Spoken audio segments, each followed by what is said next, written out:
તમારા બધાનું ખૂબ ખૂબ સ્વાગત છે ઇસ્કોન કુલાઈ બેંગ્લોર તરફથી લેવલ 1 ના ચાલી રહેલા સેશનમાં.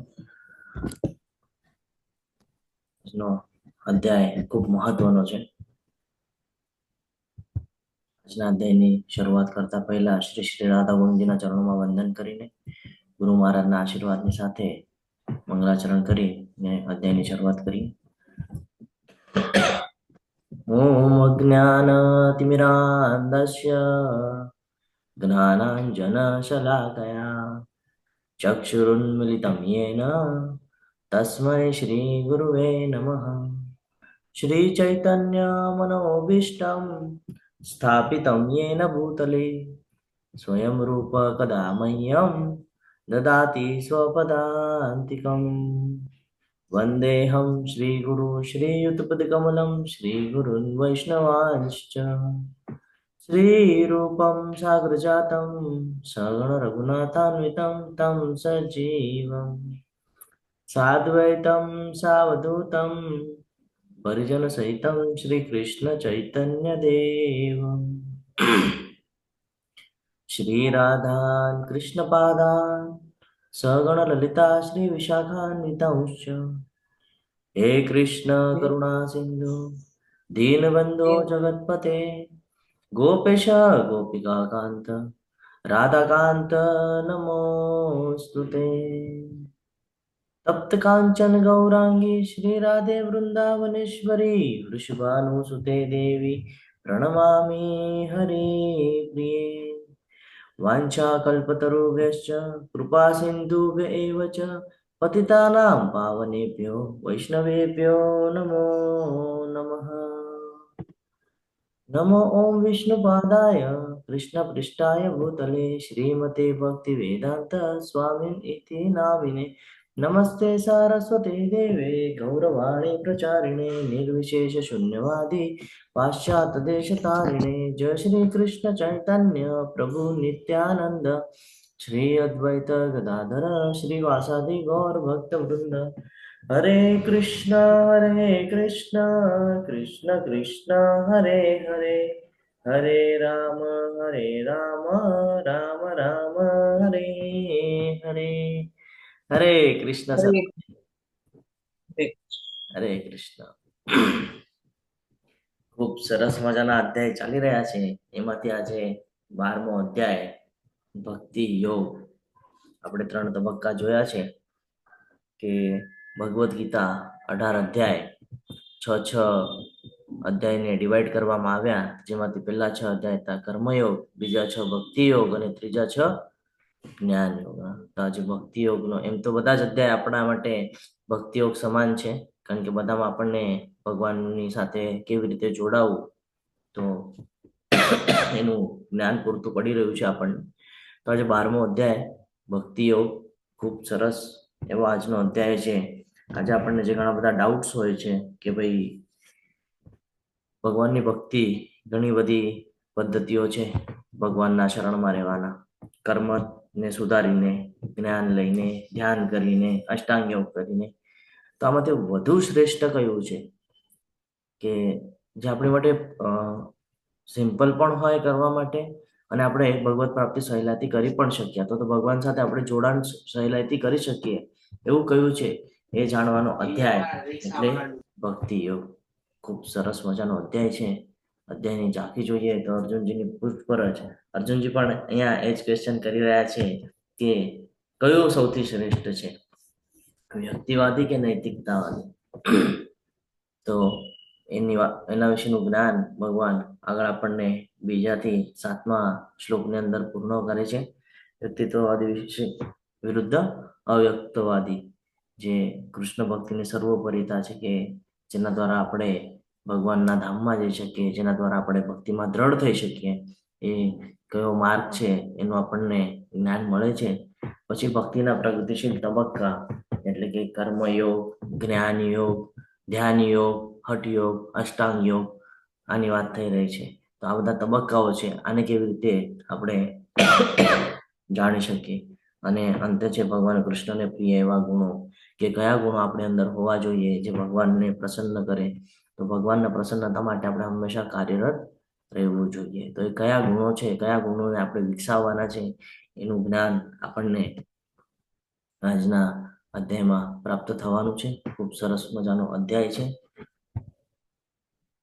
મારો અવાજ આવતો હશે એવી હું આશા રાખું છું. શરૂઆત કરીએ.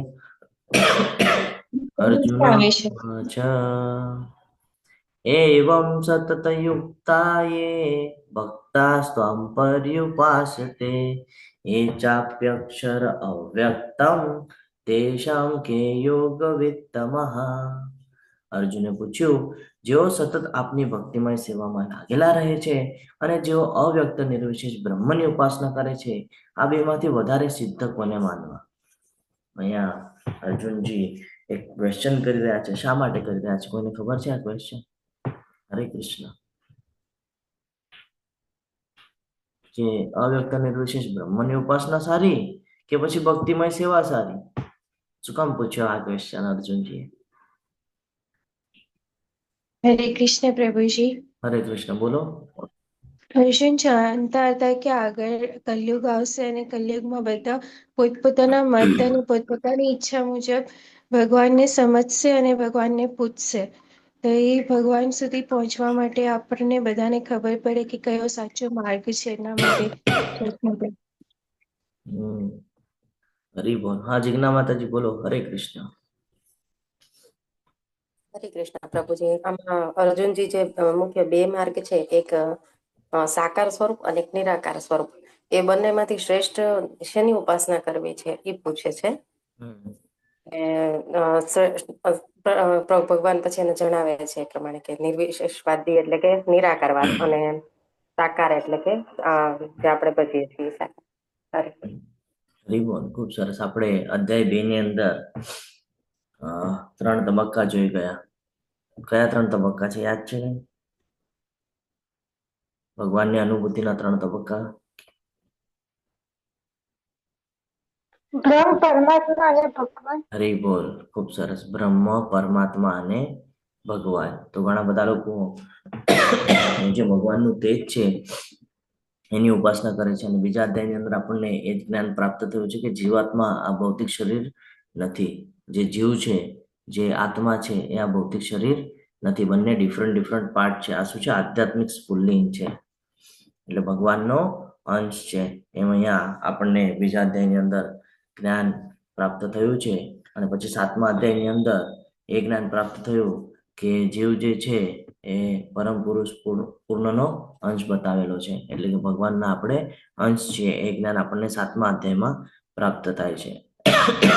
8મા અધ્યાયની અંદર આપણને શું પ્રાપ્ત થયું કે ભાઈ મનુષ્ય જે છે એ કહેવાય ને કે જ્યારે શરીર છોડે છે એ સમયે જે ચિંતન કરી જાય છે એ પ્રમાણે એને આગળનું જીવન વ્યતીત કરવું પડે છે.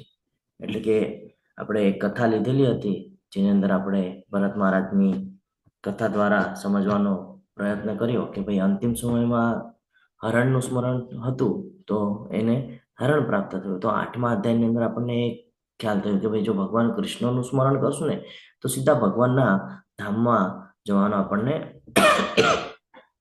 મોકો મળે છે. અને 6ઠ્ઠા અધ્યાયના અંતમાં શું ખબર પડી કે યોગી કયો શ્રેષ્ઠ યોગી છે? હરે કૃષ્ણ. યોગીના એક શ્લોક છે, જો યાદ કરો. ભક્તિ યોગી નામપि સર્વેષાં અંતરાત્મના શ્રદ્ધાવાન તેયો માં સમે હરે બોલ. ખૂબ સરસ. તો આ શ્લોક દ્વારા આપણને શું જ્ઞાન થયું કે ભાઈ ભગવાન કૃષ્ણનું સ્મરણ કરવાનું છે.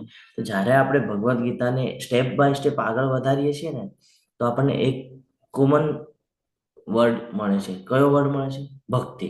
ભક્તિ ભક્તિ છે ને. અંતકરણમાં ચિંતન કરવું, ભક્તિ કરવી, તો આ જ આપણને જ્ઞાન પ્રાપ્ત થાય છે. તો અહીંયા કન્ફ્યુઝન વાળી સ્થિતિ નિર્માણ થઈ શકે છે કે ભાઈ એક સાઈડ બ્રહ્મ, પરમાત્મા અને ભગવાન બીજા અધ્યાયમાં જ્ઞાન તો પ્રાપ્ત થયું છે અને અહીંયા વાત થઈ રહી છે ભક્તિની, કૃષ્ણની. તો આ બંનેમાંથી યોગ્ય શું છે? શું કન્ટિન્યુઅસ કૃષ્ણની ભક્તિ જ કરવી યોગ્ય છે મારે, કે પછી હું અલગ અલગ જે તબક્કા છે આ તબક્કા મારફત હું જવાનો પ્રયાસ કરું? તો એવી રીતે અહીંયા અર્જુનજી ક્વેશ્ચન પૂછે છે અને ભગવાન આ બંને વચ્ચેનો તફાવત હવે અહીંયા આપણને કહેશે, પણ એની પહેલા આપણે આ સમજીએ કે 11મા અધ્યાયના 54મા શ્લોકમાં ભગવાન કહે છે, હે અર્જુન, માત્ર અનન્ય ભક્તિ દ્વારા જ મને મૂળ રૂપમાં જાણી શકાય છે, કે જે રૂપમાં હું તારી સામે ઊભો છું ને, અને એ જ રીતે મારું પ્રત્યક્ષ દર્શન પણ કરી શકાય છે. કેવળ આ જ રીતે તું મારા વિશેના જ્ઞાનના રહસ્યોને પામી શકીશ. ક્યારે સમજી શકીશ? જ્યારે તું કન્ટિન્યુઅસ મારું સ્મરણ કરીશ, મારી ભક્તિ કરીશ, ત્યારે તને ખબર પડશે કે હું કોણ છું, તું કોણ છે, આ ભૌતિક જગત શું છે, આધ્યાત્મિક જગત શું છે, તારે શું કરવાનું છે ને શું નથી કરવાનું. ક્યારે ખબર પડશે? જ્યારે તું સતત તારા મનને મારામાં પરોવીને રાખીશ ત્યારે. ભગવાને એ કીધું છે કે તું ગમે એટલું દાન કરી લે, ગમે એટલું કર્મ સારું કરી લે, પરંતુ શું કરવું પડશે? તો કે તું ખાલી અન્ય ભક્તિ કરીશ ને તો પણ તને આ બધાનું ફળ મળશે. ભગવાને એ આપણને પહેલા જ કહી દીધેલું છે ને. એ પછી હવે આપણને વધારે ક્લિયરન્સ આપી રહ્યા છે. શું કહે છે? હે પ્રિય અર્જુન, સકામ કર્મ તથા માનસિક તર્ક વિતર્કના સંસાર દોષથી રહિત થઈને જે મારી શુદ્ધ ભક્તિમાં પરાયણ રહે છે, જે મારે માટે જ કર્મ કરે છે, જે મને જ જીવનનું પરમ ધ્યેય માને છે, અને જે જીવ માત્ર પ્રતિ મૈત્રી ભાવ રાખે છે, એ નક્કી મને પ્રાપ્ત કરે છે. આ બધા ગુણો છે, આ બધા સમજવા જોઈએ આપણે, કે હંમેશા સકામ કર્મ અને માનસિક તર્ક વિતર્કના સંસર્ગ દોષથી રહિત રહેવું જોઈએ.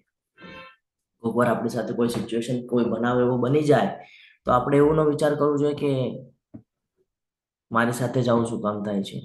આપણે હંમેશા તરત ક્લિક થવું જોઈએ કે ભાઈ ભગવાન મને યાદ અપાવી રહ્યા છે આવી સિચ્યુએશનમાં નાખીને કે તું આ ભૌતિક જગતમાં ફસાઈ રહ્યો છે, તો ફસા નહીં અને મારી શરણમાં રહે. આપણે શું કરીએ છીએ? નહીં, મારી સાથે જ આવું થાય છે અને મેં શું પાપ કર્યું, તો એવા બધા વર્ડ આપણે બોલીએ છીએ. પણ આપણે ભગવાનની આજે આપણા પ્રત્યેની જે પ્રેમ ભાવ છે એ સમજી શકતા નથી. ભગવાન તો હંમેશા ઈચ્છે છે કે ભાઈ જે જીવ છે ને મારી પાસે આવે. આ તો આપણે એટલા બધા પતિત થઈ ગયા છે કે આપણે એક્સેપ્ટ જ નથી કરતા. આપણે ભગવાન શું છે, થોડુંક હજી રમવા દો ને, થોડુંક હજી અહીંયા એન્જોય કરવા દો ને, પછી આવીશું ત્યાં. આપણે એવી રીતે વર્તન કરીએ છીએ. પછી જ્યારે આપણે આ દેહને ત્યાગી દઈએ છીએ, બીજું જ્યારે આપણને જન્મ થાય તો આપણે રડીએ છીએ કે ભાઈ મારી સાથે જ શું કામ આપણ થાય છે. પણ આપણે બધું ભૂલી જઈએ છીએ કે આપણે જ ઈચ્છા વ્યક્ત કરીએ છીએ. વિચારજો, અંતિમ સમય આવે છે ત્યાં સુધી આપણા મનની અંદર કેટલા બધા વિચારો હોય છે, મારે આ કરવું છે, ઓલું કરવું છે ને, બધા ઈચ્છાઓ વ્યક્ત કરીએ છીએ. હવે ભગવદ્ ગીતામાં ઓલરેડી કીધું છે કે ઈચ્છાના આધીન તને આગળનું શરીર પ્રાપ્ત થશે. અને પછી આપણે ભગવાનને દોષ દઈએ કે મારી સાથે જ આમ શું કામ. પણ એ ભૂલી જઈએ કે ઈચ્છા તો આપણે જ કરેલી નથી. તો ભગવાન હંમેશા આપણને આ જ્ઞાન અપાવે છે કે ભાઈ તું અહીંયાથી નીકળ, આ તારી માટે નથી. મારું જે ધામ છે એ તારી માટે છે. અને એ માટે અલગ અલગ પ્રયત્ન કરવામાં આવે છે જ્ઞાનના આધારે. તો એમાંથી આપણે 3 તબક્કા જોયા હતા: બ્રહ્મ, પરમાત્મા અને ભગવાન. આ 3 તબક્કા વિશે આપણને જ્ઞાન છે, એટલે વધારે આની ચર્ચા ન કરતા આપણે આગળ વધીએ છીએ કે ઘણા બધા લોકો છે જે નિર્વિશેષ બ્રહ્મની ઉપાસના કરે છે, અને એક છે જે કન્ટિન્યુઅસ ભગવાનની ભક્તિ કરીને આત્મ સાક્ષાત્કાર કરી અને ભગવાનના ધામમાં જવા માટે પ્રયત્નશીલ હોય છે. અહીંયા એક ઉદાહરણ આપણને આપવામાં આવેલું છે. આપણે થોડી એમની ચર્ચા સાંભળીએ અને એમાંથી બોધ લેવાનો આપણે પ્રયત્ન કરીએ કે શું કહેવા માંગી રહ્યા છે આપણને. એક કહે છે કે હું જન્મવાની રાહ જોઈ શકતો નથી અને આપણી માતાને મળવું છે. ઉત્સુકતા છે કે મારે ભૌતિક જગતમાં જવું છે, મારે જોવું છે. હું હવે અહીંયા વધારે સમય સુધી નથી રહેવા માંગતો કે છે ગર્ભની અંદર. તો બીજો છે એ જ્ઞાની છે, એને જ્ઞાન છે. તો એ જ્ઞાનના આધાર પર શું ચર્ચા કરે છે આપણે જોઈએ. તમે અંધશ્રદ્ધાળુ છો, કોઈ જન્મ નથી. આપણે અહીં આ અંધકારમય દુનિયામાં રહીએ છીએ અને પછી આપણે મરી જઈએ છીએ. અહીં બધું જ માણો કે છે કે આ જે ગર્ભાશય છે, આ ગર્ભાશયની અંદર આપણે 9 મહિના તો રહેવાનું છે, પણ એના પછી જ્યાં જવાના છે ને એ પણ શું છે? અંધકારમય દુનિયા છે. અહીંયા કોઈ પ્રકારનો પ્રકાશ નથી. પ્રકાશ એટલે શું? કે ભાઈ અહીંયા કોઈ પ્રકારની આપણને સારી ગતિ પ્રાપ્ત નહીં થાય જો આપણે એમાં ફસાશું તો. સારી ગતિ માટે કે શું કરવું પડશે આપણને ભૌતિક જગતમાં આવ્યા પછી? તો હંમેશા ભગવાનનું શરણ સ્વીકારવું પડશે, અને આપણે એ સ્વીકારતા જ નથી. કારણ કે ભૌતિક જગત એટલું માયાથી ભરેલું છે, એટલું બધું માયાનો એના પર પ્રભાવ છે કે આપણને કોઈ દિવસે જલ્દી ભગવાનની ભક્તિમાં લાગવા દેતા નથી. ના ભાઈ, આપણને આપણી માતા પ્રેમ કરે છે, આ બધાનો અંત હોઈ શકે નહીં. એકને લાગણી છે માતા પ્રતિ કે ભાઈ મારી માતા છે અને મને બહુ પ્રેમ કરે છે. જ્યારે કે બીજાને જ્ઞાન છે આ બધું, તો એ શું કહે છે, કોણ માં? શું તમે આ માતા જોઈ છે? આ બંને ગર્ભની અંદર ચર્ચા કરી રહ્યા છે. શું કોઈએ તેને જોઈ છે? મારી કોઈ માતા નથી, કે તને પણ નથી. તે ક્યાં છે મને કહો. સાચી વાત છે. જ્યારે આપણે અંતિમ સમય આવે છે અને આપણને લઈ જાય છે સ્મશાન યાત્રા તરફ, ત્યારે આપણે જોઈએ છીએ કે આપણી સાથે કોણ કોણ આવે છે અને ક્યાં સુધી આવે છે ને. માતા, બહેન એ બધા હોય, એ લોકો ઘરના ઉમરા સુધી આવે છે, આંગણે સુધી આવે છે. એનાથી આગળ આવવાની એ લોકોને પરમિશન નથી. જ્યારે કે જે પુરુષ વર્ગ છે એ સ્મશાન ભૂમિ સુધી આવે છે. ભાઈ હોય, મોટા વડીલ હોય, છે ને, આ બધા ક્યાં સુધી આવે છે? સ્મશાન ભૂમિ સુધી આવે છે. એનાથી આગળ, તો કે ત્યાંથી આગળની જર્ની તો એકલા જ લેવાની છે, એકલા જ કરવાની છે. તો પછી આ બધું અટેચમેન્ટ શા માટે કરીને રાખ્યું છે? આપણે વિચાર કરવા જેવી બાબત છે. આપણે તેનામાં છીએ, તે આપણી આસપાસ છે. બાળક કહી રહ્યું છે, જે ભૌતિક જગતમાં જેને આ શક્તિ છે, કહી રહ્યું છે કે આપણે બધા માતાના ગર્ભની અંદર છીએ અને આપણે હંમેશા આપણી માની આસપાસ છે. હું ક્યાંય કોઈને જોતો નથી. શું તમે, તેથી તાર્કિક રીતે હું તમને સાબિત કરી શકું છું કે તે અસ્તિત્વમાં નથી, કારણ કે દેખાતું નથી, છે ને. એટલે તર્ક લગાડે છે કે અસ્તિત્વમાં નથી. પેલું બાળક ફરીથી કહે છે કે તું કેવી રીતે વિચારે છે કે આપણે જીવી રહ્યા છીએ? તને શું લાગે છે કે હમણાં કોણ આપણી સંભાળ લે છે? આપણી જરૂરિયાતોની કોણ પૂર્તિ પાડે છે? એ કહે છે કે આપણે જીવી રહ્યા છીએ ને અત્યારે, તો હમણાં આપણી સંભાળ કોણ રાખે છે? તું કહે છે માતા નથી, માતા નથી. તો આપણે તો એના ગર્ભમાં જ છીએ અને આપણી સંભાળ કોણ રાખે છે? કે છે તેના આન્સર સાંભળજો શું કહે છે. નાળની કુદરતી પ્રક્રિયા દ્વારા આપણને આપણો ખોરાક અને પાણી મળે છે અને હું મારી સંભાળ રાખું છું. કૃપા કરીને તારી આંખ ખોલ. આ જે અટેચમેન્ટ આપણી જે વધે છે ને, એ અહીંયાથી જ વધે છે. કે ભગવાને જ્યારે સૃષ્ટિની અંદર આપણને મોકલાવેલું છે, ભૌતિક જગતમાં મોકલાવેલું છે, તો એની પાછળ કંઈક ને કંઈક નિયોજન કરવામાં આવેલું છે. આપણને જે ફેમિલી પણ આપવામાં આવેલી છે, તો કંઈક ને કંઈક નિયોજન માટે આપવામાં આવેલી છે કે તું એનો સાથ સહકાર લઈ ને તું અહીંયાથી છૂટી જા, એ માટે તું પ્રયત્નશીલ રહે. પણ આપણે શું કરીએ છીએ? એનો અલગ ઉપયોગ કરીએ છીએ. અત્યારના સમયમાં જો તમે જોશો તો બહુ ઓછા લોકો હશે જે એના માતા પિતાના પગે લાગીને પછી ઘરની બહાર નીકળતા હશે. બહુ ઓછા લોકો, કદાચ એકાદ બે તમને મળે તો મળે. કારણ માતા પિતા આ ગુરુ હોય છે અને આ જ જ્ઞાન આપી શકે છે કે ભૌતિક જગત અને આધ્યાત્મિક જગત વચ્ચેનો ફરક શું છે. પણ અત્યારના સમયમાં આપણે જોઈએ છીએ કે બહુ ઓછા લોકો છે જે આધ્યાત્મનું જ્ઞાન આપે છે. તમે જૂના સમયમાં જોશો, આજથી લગભગ 2 પેઢી પહેલા, તો સૌથી પહેલા જ્ઞાન આપવામાં આવતું કે ભગવાન કોણ છે, એના શરણમાં કેવી રીતે રહેવું. સવાર થાય એટલે પહેલું નિત્યકર્મ કરે અને પછી સીધું ભગવાનના શરણમાં. સવારે સવારે આરતી ને બધું થતું હોય, એમાં નાના નાના બાળકોને લઈ જાય લોકોના ઘરના. હું આવું છું ચક્કર મારીને કે અને લઈ જાય અને ભગવાનની ભક્તિ કરાવે. અત્યારના લઈ જાય ગાડીમાં, ચક્કર મરાવીને લાવે, ચોકલેટ ને ભાગ લઈ આપે ને મૂકી દે ઘરે પાછા. આ પરિસ્થિતિ છે. પણ કોઈ દિવસે એમ નથી વિચારતા કે ચલો હું 5 મિનિટ એને ઇસ્કોનના મંદિરે લઈ જાઉં અને ભગવાનના દર્શન કરાવું ને કીર્તનમાં એને 5 મિનિટ બેસાડું. આ ફરક છે આપણો. આપણે શું કરીએ છીએ? ભૌતિક જગત સાથે જે બાબતો છે ને, એમાં આપણે નાનપણથી આપણા બાળકોને પ્રેરણા દઈએ છીએ કે ભાઈ આ જ કરવાનું છે, આ જ કરવાનું. સેમ એઝ એ ફોલો કરશે. આપણે એને શીખવાડશું એ જ ફોલો કરશે. તો આપણા ઉપર છે કે આપણે એને કેવી રીતે આગળનું જીવન વ્યતીત કરવા માટે પ્રેરણા આપીએ છીએ. આ જીવન પછી વધુ પ્રકાશ છે. આપણે પણ પગ સાથે ચાલીશું, મોટા થઈને મોઢાથી ખાઈશું, શ્વાસ પણ લઈશું. આપણે ખરેખર જાગૃત રહીશું અને ઇન્દ્રિયો સંપૂર્ણપણે વિકસિત થશે. જ્યારે કે જે જ્ઞાન છે જેની પાસે, એ કે છે એ બધું મૂર્ખાઈ ભરેલું છે. ચાલવું છે અને આપણા મોઢાથી જમવું છે, શ્વાસોચ્છ્વાસ. પેલું શું છે? તમે કંઈક નવું શોધી રહ્યા છો, છે ને. એ કે છે કંઈક નવું શોધી રહ્યા છો. મને ખબર નથી કે તને શું કહેવું છે. એ કે છે મને કન્ફ્યુઝન થાય છે, તું શું કહેવા માંગે છે ને મને સમજાઈ નથી રહ્યું. ના ના ના, તું હવે મારી વાત સાંભળ. હવે એને સમજાવશે કે શું કહી રહ્યા છે. તો હવે આપણે સમજવાનું છે કે આપણે કયા માર્ગ ઉપર છીએ અને આપણે કયા માર્ગ ઉપર ચાલવું જોઈએ. તો ફરી પાછા આપણે હવે ભગવદ્ ગીતામાં એન્ટર થઈએ. આ પાર્ટ એટલા માટે અહીંયા મૂકવામાં આવેલો હતો કે આ સૌથી મોટી આપણી ભૂલ છે જીવનની અંદર, કે આપણે અટેચમેન્ટ કરી લઈએ છીએ આ ભૌતિક જગત સાથેનું. તો આમાંથી બોધ એ લેવાનો છે કે ભૌતિક જગત સાથેનું અટેચમેન્ટ જ્યાર સુધી રહેશે ત્યાં સુધી આપણે ના ભગવાનની ભક્તિ કરી શકશું ન ત્યાં સુધી ભગવાનને સમજી શકીશું. જ્યારે આપણે ધીરે ધીરે એમાં ડિટેચમેન્ટ લાવશું, જ્યારે આપણે વૈરાગ્ય લાવશું, ત્યારે આપણે ભગવાનને સમજી શકશું. વૈરાગ્યનો અર્થ એવું નથી કે બધું છોડી દેવાનું છે. વૈરાગ્યનો અર્થ એ છે કે જે બાબત તમારું પતનનું કારણ બને છે એ બાબતને તમારે ત્યાગી દેવી જોઈએ. ફોર એક્ઝામ્પલની સાથે આપણે સમજવાનો પ્રયત્ન કરીએ.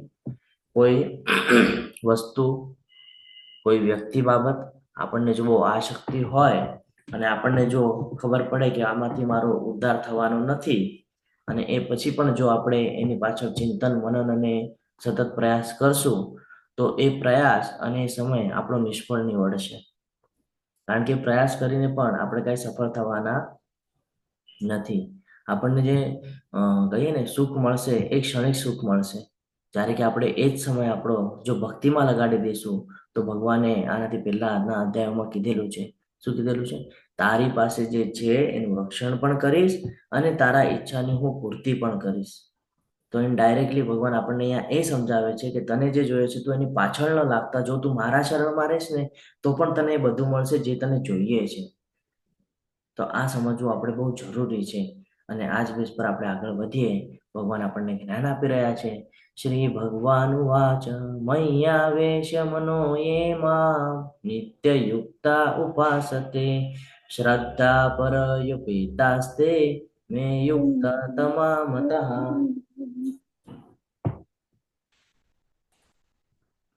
પૂર્ણ પુરુષોત્તમ પરમેશ્વર બોલ્યા, જે મનુષ્યો મારા સાકાર રૂપમાં પોતાના મનને સ્થિર કરે છે અને અત્યંત શ્રદ્ધાપૂર્વક મારી પૂજા કરવામાં પરાયણ રહે છે તેઓ મારા દ્રષ્ટિએ પરમ સિદ્ધ છે. હમણાં એમ પૂછેલું કે જે નિર્વિશેષ બ્રહ્મની ઉપાસના કરે છે અને જે કન્ટિન્યુઅસ તમારી ભક્તિ કરે છે, તમારા સાકાર રૂપને ભજે છે, તો આ બંનેમાંથી શ્રેષ્ઠ કયું છે? તો ભગવાને અહીંયા જવાબ આપી દીધો કે મારી ભક્તિ કરીશ ને એ બહુ શ્રેષ્ઠ છે. કારણ કે જ્યારે આપણે શરૂઆત કરીએ ઘણા બધાને એવું લાગે કે ભાઈ કર્મ સુધારવાની વાત આવે છે, કર્મ એવું આપ્યો છે, કર્મ સુધારવાના છે. કર્મ સુધારી લેશો, બરાબર, કર્મના બંધનથી બચી જશો, પણ ભગવત પ્રાપ્તિ કેવી રીતે કરી શકશો? વિચાર કરવા જેવી બાબત છે ને. અષ્ટાંગ યોગ 6થા અધ્યાયની અંદર અષ્ટાંગ યોગ આપ્યો છે. અષ્ટાંગ યોગ માટે વૈરાગ્ય લઈ લેશો, જઈને કહીએ ને કે આપણે બ્રહ્મની ઉપાસના કરવાની શરૂઆત કરશો. આપણે કલયુગમાં રહીએ છીએ, જઈને પાછા રિટર્ન આવશું. ભગવત પ્રાપ્તિ મળશે કે નહીં મળે? અને બીજી બાબત એટલે કે આપણું મન બહુ ચંચળ છે. મન છે એ કેવું છે? જિદ્દી છે, ચંચળ છે. એ આપણું સાંભળવાનું નથી અને એને કંટ્રોલ કરવું બહુ અઘરું છે. એટલે ભગવાન કહે છે તું ચિંતા નહીં કર, હું સમજી શકું છું કે ભૌતિક જગતની અંદર તું ઘણો બધો સંકળાયેલો છે અને તને એમાંથી દૂર થવું એ તારી માટે બહુ મુશ્કેલ ભર્યું છે, હું સમજી શકું છું. એટલે ભગવાન એમ કહે છે કે તું મારા સાકાર રૂપના જે સ્વરૂપ છે એનું તું નિત્ય ચિંતન કર, એની પૂજા કર અને તારો જે સમય છે એ સમયને પણ તું ભક્તિમાં લગાડી દે. હવે અહીંયા એક ક્વેશ્ચન પૂછવામાં આવેલો છે કે મૂર્તિ પૂજા અને વિગ્રહ પૂજા વચ્ચે તફાવત શું છે? કોઈને ખબર છે મૂર્તિ પૂજા કોને કહેવાય, વિગ્રહ પૂજા કોને કહેવાય? હરે કૃષ્ણ. પ્રભુજી, હરે કૃષ્ણ. બોલો માતાજી. મૂર્તિ પૂજામાં પ્રાણ પ્રતિષ્ઠા ના હોય, કેવલ મૂર્તિ જ હોય છે. જ્યારે વિગ્રહ પૂજામાં પ્રાણ પ્રતિષ્ઠા કરીને ભગવાનને આહવાન કરેલું હોય છે, એટલે એને વિગ્રહ પૂજા કહેવાય. તેમાં સાક્ષાત ભગવાન આપણે માનીને આપણે એમને સાક્ષાત ભગવાન છે એવું ફીલ થાય આપણને. આપણે એને સમજવાનો હજી ડીપમાં પ્રયત્ન કરીએ. આપણા શેરીએ હનુમાન દાદાનું મંદિર હોય, શિવજીનું મંદિર હોય અને ઘણા બધા દેવી દેવતાઓનું મંદિર આપણે જોઈએ છીએ, આપણે જતા પણ હોઈએ છીએ ઘણા બધા લોકો, બરાબર છે. હવે જ્યારે આપણે ત્યાં જઈએ તો આપણે જોઈએ કે ત્યાં આરતી ચાલતી હોય છે. સવાર, બપોર, સાંજ, જે કાંઈ પણ સમય હોય આરતીના, એ બધી સમયે આરતી ચાલતી હોય છે, બરાબર છે. અમુક મંદિરોની અંદર ભોગ અર્પણ કરવામાં આવે છે, અમુક મંદિરોની અંદર ભોગ અર્પણ કરવામાં આવતો નથી. તો જ્યાં સવારે ઉઠવાથી લઈને જે આપણી દિનચર્યા છે એ પ્રમાણેની બધી પ્રોસેસ કરવામાં આવે છે, સમયે સમયે ભોગ અર્પણ કરવામાં આવે, કપડાં ચેન્જ કરવામાં આવે, બરાબર. તો આ બધા જે આ બધી જે પ્રોસેસ છે, આ પ્રોસેસ વિગ્રહ પૂજાની કરવામાં આવે છે. મૂર્તિ પૂજા આપણે શેરીએ શેરીએ જે મંદિર જોઈએ છે, ખાલી 2 ટાઈમ ત્યાં આરતી થાય, એના વ્યતિરિક્ત ના થાય બીજું કોઈ પ્રકારનું પ્રોસેસ જોતા નથી. તો એ મૂર્તિ પૂજા છે. જ્યારે આપણે કોઈ પણ પથ્થરને આકાર આપીએ, એમાં ભગવાનનું સ્વરૂપ આપણે જોતા હોઈએ અને જ્યારે પછી એને પ્રાણ પ્રતિષ્ઠા થાય એટલે કે એમાં જીવ આવે અને એ પછીનું જ્યારે આપણે ત્યાં ટેમ્પલની અંદર જઈએ, એટલે હું એટલા માટે તમને સમજાવું છું કે તમે ફીલ કરી શકશો. કેવી રીતે ફીલ થાય ને એની માટે હું તમારી સાથે ચર્ચા કરું છું કે જે મૂર્તિ પૂજા હશે ને ત્યાં જશો ને તો ત્યાં એટલો બધો ફીલ નહીં આવે તમને, આવું ભક્તિમય વાતાવરણ જેવું નહીં લાગે તમને. પણ જ્યાં વિગ્રહ પૂજા હશે ને, જ્યાં પ્રાણ પ્રતિષ્ઠા થઈને ડેલી રૂટીન પ્રોસેસ પ્રોપરલી ચાલુ હશે, બધા નિયમો ફોલો થતા હશે, એ જે ભગવાનના જે ભક્ત દ્વારા આ બધી સેવાઓ ચાલતી હશે, તમે ટેમ્પલની અંદર એકવાર ખાલી એન્ટર કરીને જોજો, તમને ખબર પડશે શું ફિલિંગ આવે છે. આપણે જ્યારે ટેમ્પલની અંદર જઈએ તો આપણને આમ નોર્મલી રડવાનું ના આવે, આંખમાંથી આંસુ ના આવે, પણ જ્યારે આપણે આવા ટેમ્પલમાં જઈએ ને આપણને જ ખબર ના પડે કે આપણે કેમ રડીએ છીએ. આ ફીલ હોય પછી આપણને ત્યાંથી જવાની ઈચ્છા ના થાય. જ્યારે આપણે એવા ટેમ્પલની અંદર જઈએ તો આપણને ત્યાંથી જવાની ઈચ્છા નથી, આપણને એમ થાય કે અહીંયા જ બેસું, અહીંયા જ બેસું. ત્યાંનું કીર્તન હોય, ત્યાંનું સત્સંગ હોય, ત્યાંની કોઈ ક્લાસીસ હોય, એમાં બેસીએ ને તો આપણને એવું થાય કે ભાઈ અહીંયા જ ખમી. તમને બેકગ્રાઉન્ડમાં વોઇસ આવે છે? હરે કૃષ્ણ. હા પ્રભુજી, હું મ્યુટ કરવાનો ટ્રાય કરું છું પણ મ્યુટ નથી થતા. એને અસ્મિતા સુલેખા, મારા બેકગ્રાઉન્ડમાં અવાજ આવે છે તમને? કોઈ આરતી કે કંઈ થતું હોય ને એનો વોઇસ આવે છે.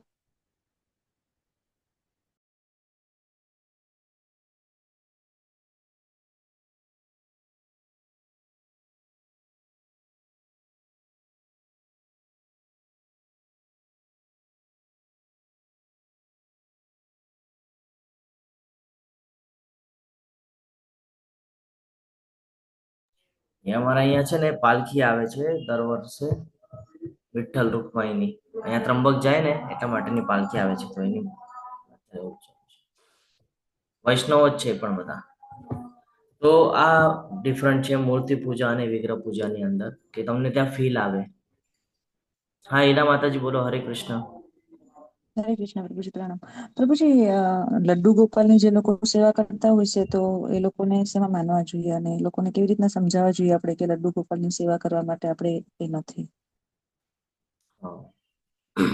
આપણે અંતિમમાં ચર્ચા કરીએ. ખૂબ સરસ તમે મુદ્દો લીધો છે કે લડ્ડુ ગોપાલની પૂજા અને ટેમ્પલમાં જઈને આપણે જે સેવા કરીએ છીએ એની અંદરનો તફાવત આપણે સમજવાનો પ્રયત્ન કરશું. અંતિમમાં મૂર્તિ પૂજા અને વિગ્રહ પૂજાની અંદરનો તફાવત આપણે એટલા માટે જાણવો જરૂરી છે કે આપણે બધા જ દેવી દેવતાની ઉપાસના કરતા હોઈએ છીએ. મનમાં આવે ત્યારે કોઈ દેવી પાસે વયા જાય, કોઈ દેવતા પાસે વયા જાય. જ્યારે મન જેવું ન થાય તો તરત દેવી દેવતાઓને ચેન્જ કરી લઈએ છીએ.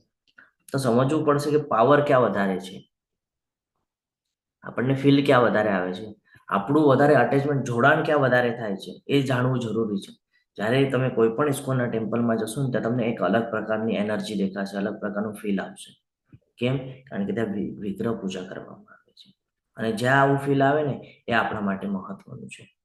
હવે અહીંયા સમજાવે છે આપણને 3 અને 4 શ્લોકની અંદર કે જે લોકો વિભિન્ન ઇન્દ્રિયોને સંયમિત કરીને તથા સૌ પ્રત્યે સંભાવ રાખીને પરમ બ્રહ્મના નિરાકાર પાસામાં અવ્યક્તની પૂર્ણ રીતે પૂજા કરે છે અથવા તો ઇન્દ્રિયાનુભૂતિ પર છે, સર્વવ્યાપી છે, અચિંત્ય છે, અપરિવર્તનીય છે, અચળ છે તથા સ્થિર છે, તેઓ સર્વના કલ્યાણમાં પરોવાયેલા રહીને અંતે મને પ્રાપ્ત કરે છે. અહીંયા આવે એ પણ કે છે, હમણાં શું કહી દીધું કે ભાઈ ભક્તિ મહત્વની છે, ભક્તિ શ્રેષ્ઠ છે. હવે કે છે ઓલા જે નિર્વિશેષ બ્રહ્મની ઉપાસના કરે છે ને એ પણ મને પ્રાપ્ત કરી શકે છે. પણ કેવી રીતે? અહીંયા ફૂલ ક્લિયર કટ રીતે ભગવાન ડિટેલ્સમાં આપણને સમજાવે છે કે વિભિન્ન ઇન્દ્રિયોને સંયમિત કરીને છે. આપણા ઇન્દ્રિયો ઉપર કંટ્રોલ નથી. સૌ પ્રત્યે સંભાવ રાખીને, રાખીએ છીએ આપણે સંભાવ, નથી રાખી શકતા. પછી કે છે પરમ બ્રહ્મના નિરાકાર પાસમાં અવ્યક્તની પૂર્ણ રીતે પૂજા કરે છે અને ઇન્દ્રિયાનુભૂતિથી પર છે. સમજો આ ક્યારે થાય તો કે જ્યારે તમે બ્રહ્મની ઉપાસના કરો અને તમે ત્યાં બ્રહ્મ જ્યોતિમાં જાઓ ત્યાં પછી તમને ફરીથી ચાન્સ મળે, જ્ઞાન મળે. જેમ જેમ આપણે ઉપર જશું ને, અત્યારે આપણે પૃથ્વી ઉપર છીએ, બરાબર, ભૂરલોક ઉપર છે, ધીરે ધીરે ભૂવરલોક, પછી ઉપર જેમ જેમ જેમ જેમ જશું એમ ધીરે ધીરે આપણામાં જ્ઞાન વધતું જવું જોઈએ, ભગવાનની ભક્તિ વધતી જવી જોઈએ, ત્યારે આપણે ભગવત પ્રાપ્તિ કરી શકીએ છીએ. આ પદ્ધતિથી જઈએ તો અષ્ટાંગ યોગની વાત છે, નિર્વિશેષ બ્રહ્મની ઉપાસના કરે છે ને એની વાત છે, ત્યારે એ પોસિબલ છે. અહીંયા એ સમજાવવા માંગે છે.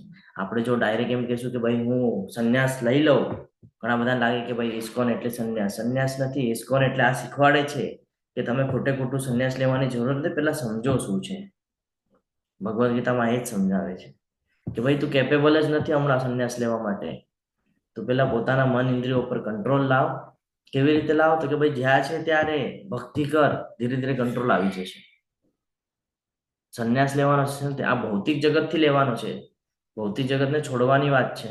આપણે શું કરીએ છીએ ભાઈ, ભૌતિક જગતમાં જે કાંઈ છે આ બધું છોડીને સીધા, પણ રહી તો ભૌતિક જગતમાં જ છે ને, એ શું કામ ભૂલી જઈએ છીએ. આપણે બધું ત્યાગી દીધું છે ભાઈ મેં, હું ચાલ્યો હવે જંગલમાં. અરે પણ એ જંગલ પણ તો ભૌતિક જગતનો જ પાર્ટ છે, એ શું કામ ભૂલી જઈએ છીએ. એ આપણી માટે પોસિબલ નથી. અને ભગવાન કહે છે જ્યારે ધીરે ધીરે કોઈ દેવી દેવતાની ઉપાસના કરે છે તો નિર્વિશેષ બ્રહ્મની ઉપાસના કરે છે તો એ ધીરે ધીરે એ સ્ટ્રક્ચરમાં આવે છે, અને સ્ટ્રક્ચર પર જ્યારે પહોંચે છે, એટલે કે એ લોકમાં જ્યારે પહોંચે છે ત્યારે મને ફરીથી જ્ઞાન આપું છું, અને એ જ્ઞાનના આધારે એ પાછો પ્રયાસ કરે છે, અને ધીરે ધીરે સ્ટેપ બાય સ્ટેપ એ મારી પાસે આવવા માટે પ્રયત્નશીલ હોય છે. સ્ટેપ બાય સ્ટેપ, ડાયરેક્ટલી પહોંચી શકતા નથી, પણ અંતે ભગવાન કહે છે અંતે મને પ્રાપ્ત કરશે. જો એનું ધ્યેય મને પ્રાપ્ત કરવાનું છે તો એ અંતે મને પ્રાપ્ત કરી લેશે, પણ એને સ્ટેપ બાય સ્ટેપ આવવું પડશે, એ ડાયરેક્ટલી આવી શકતા નથી. જે મનુષ્યના મન પરમેશ્વરના અવ્યક્ત નિર્વિશેષ પાસા પ્રત્યે આસક્ત હોય છે તેમને માટે પ્રગતિ કરવાનું અત્યંત કષ્ટપ્રદ હોય છે. દેહધારીઓ માટે તે ક્ષેત્રમાં પ્રગતિ સાધવી એ હંમેશા દુષ્કર છે. દેહધારી એટલે આપણા મનુષ્યની વાત થઈ રહી છે, હંમેશા દુષ્કર છે. કયા ક્ષેત્રમાં? નિર્વિશેષ બ્રહ્મની ઉપાસના કરવાની વાત થઈ રહી છે, કે એમાં જે જવા માંગે છે, જે કહે છે કે ભાઈ હું બ્રહ્મમાં લીન થઈ જાઉં, બ્રહ્મની ઉપાસના કરું અને અષ્ટાંગ યોગ કરું, એની માટે અહીંયા ભગવાન કહી રહ્યા છે કે તમે એમાં આસક્તિ રાખશો ને તો શું થશે? પ્રગતિ કરવું કષ્ટપ્રદ છે. કેમ? તો કે ભાઈ સ્ટેપ બાય સ્ટેપ. સૌથી પહેલું તો કષ્ટ ક્યાં થશે? તો કે ભાઈ ફેમિલીને છોડીને જવાનું, આ સૌથી મોટું કષ્ટ.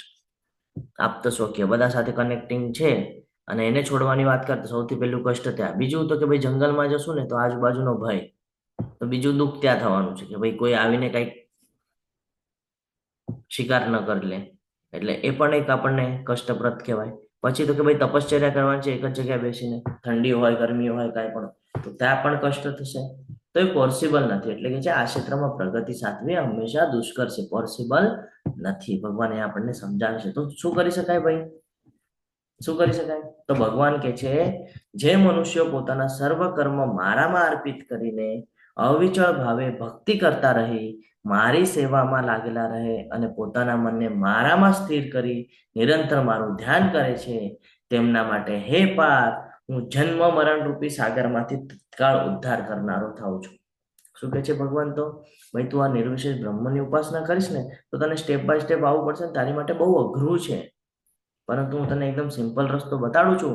જો તું ભક્તિ માર્ગ ઉપર આવીશ. ભક્તિ માર્ગ એટલે શું? કે તારા જેટલા પણ કર્મ છે, સવારે ઉઠવાથી લઈને રાતના સુવા સુધી, આ કર્મમાં તું જો મને મૂકી દઈશ, એટલે કર્મમાં અકર્મ અથવા તો અકર્મમાં કર્મ, જો તું આ પ્રમાણે કરવાનો પ્રયાસ કરીશ, બધા કર્મ તું મને અર્પિત કરી દઈશ અને અવિચળ ભાવે, તારો ભાવ કેવો હોય છે? અવિચળ ભક્તિ કરતા રહીશ, મારી સેવામાં લાગેલો રહીશ, જ્યાં પણ તને પોસિબલ થાય, જ્યાં પણ સમય મળે ત્યારે તું મારી સેવામાં લાગેલો રહીશ.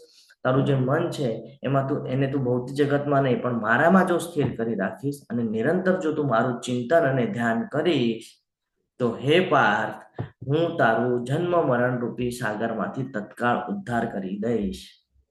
ભગવાન ખૂબ સરસ રીતે સમજાવે છે કે આપણને જો આ દુઃખાલયમાંથી બહાર નીકળવું હોય તો ભગવાન કહે છે તારે મારી સાથે એવી રીતે ગાઢ રીતે સંકળાવવું પડશે કે આ ભૌતિક જગતનો મોહ તારો છૂટી જવો જોઈએ. રહેવાનું ભૌતિક જગતમાં જ છે, પણ એમાં મોહ રાખવાનો નથી. અને એની માટે શું કરવું પડશે? આપણી ઇન્દ્રિયોને વ્યસ્ત રાખવું પડશે. ઇન્દ્રિયોને જો વ્યસ્ત રાખશું તો જ અહીંયાનો મોહ છૂટશે. અને એની માટે વ્યસ્ત ક્યાં રાખવું પડશે? તો કે ભૌતિક જગતમાં નથી રાખવાનું, આધ્યાત્મિક પ્રવૃત્તિઓમાં રાખવાનું છે. ભગવાન એ સમજાવે છે 6ઠ્ઠા અને 7મા શ્લોક દ્વારા કે તું તારું મન બુદ્ધિ બધું જો મારામાં તું બિઝી કરીને રાખીશ ને તો તારાથી કોઈ ભૌતિક જગતના વિચારો નહીં આવે, તો તું એમાં નહીં સંકળાય. અને જ્યારે તું એમાં નહીં સંકળાય ને ત્યારે તું મારા પ્રતિ આસક્ત થઈશ, અને ત્યારે હું તને આ જન્મ મરણનું જે ચક્ર છે ને એમાંથી હું બચાવી લઈશ, તરત તારો ઉદ્ધાર કરી લઈશ. તો ભગવાન અહીંયા વાત કરે છે ભક્તિની સીડી અને એના સ્ટેજની. કયા કયા સ્ટેજ છે ભક્તિના? કોણ કહેશે? હરે કૃષ્ણ. 6ઠ્ઠા અધ્યાયની અંદર પણ આપણને જ્ઞાન પ્રાપ્ત થયું છે ભક્તિની સીડી. નથી ખબર? પ્રભુજી હરે કૃષ્ણ. નવધા ભક્તિના જે સ્ટેજ છે ને, શ્રવણમ કીર્તનમ વિષ્ણુ, પ્રભુજી એ હરી બોલ. શરૂઆત થાય શ્રવણમથી. આપણે બધા અત્યારે કરીએ છીએ લેવલ 1. શું કર્યું? તો કે શ્રવણમ કર્યું. પછી તો કે સ્મરણમ, માળા ચાલુ કરી છે ને. પછી તો કે પાદ સેવનમ, ભગવાનના ટેમ્પલમાં જઈને ત્યાં અલગ અલગ સેવાઓ કરી. તો શરૂઆત ક્યાંથી થાય છે? શ્રવણમ. અનન્ય ભક્તિ, કન્ટિન્યુઅસ, અનન્ય, બીજું કાંઈ જ નહીં, કન્ટિન્યુઅસ ભગવાનની ભક્તિ. બીજી આવે છે સાધના ભક્તિ, બરાબર. પછી આવે છે નિષ્કામ કર્મયોગ, પછી સકામ કર્મયોગ, અને પછી ધ્યાન યોગ. તો આ સ્ટેપ આપણે ઉલટા લીધા છે, આપણે એને નીચેથી ઉપર સમજવાનો પ્રયત્ન કરવો જોઈએ. પછી જ્ઞાન યોગ. તો સૌથી પહેલા શું આવે છે? હરે કૃષ્ણ. નીચેથી લઈએ તો સૌથી પહેલા આપણે શું શીખ્યા? અધ્યાય 3 કયો હતો? કર્મયોગ. કર્મયોગમાં જ્યારે જ્ઞાન અને વૈરાગ્ય લાવીએ તો કે ભાઈ ધ્યાન યોગ. આપણે આને અંતિમમાં સમજીએ. ખૂબ સરસ છે. લાસ્ટમાં આપણે આને સમજવાનો પ્રયત્ન કરશું. પૂર્ણ પુરુષોત્તમ પરમેશ્વર એવા મારામાં તારા ચિત્તને સ્થિર કર અને મારામાં જ તારી સમગ્ર બુદ્ધિને પરોવી દે. એ રીતે તું સદા મારામાં નિવાસ કરીશ, એમાં કોઈ સંદેહ નથી. ભગવાન આ કહે છે કે અનન્ય ભક્તિ કેવી રીતે કરી શકાય છે? તો કે તારું જે મન, તારી જે ઇન્દ્રિયો છે ને, તારું જે ચિત્ત છે ને, એની અંદર તું મને સ્થિર કરી દે.